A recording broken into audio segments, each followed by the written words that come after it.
ខ្ញុំជាលហុង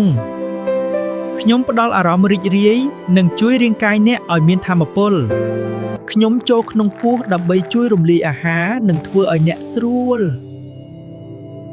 ខ្ញុំធ្វើឲ្យអាហាររត់រលូននិងពោះអ្នកស្រួលស្ងប់ខ្ញុំបន្ថយការហើមពោះនិងធ្វើឲ្យអ្នកស្រួលស្ងប់ខ្ញុំផ្ដល់ថាមពលនិងធ្វើឲ្យអ្នកមានកម្លាំងរាល់ថ្ងៃ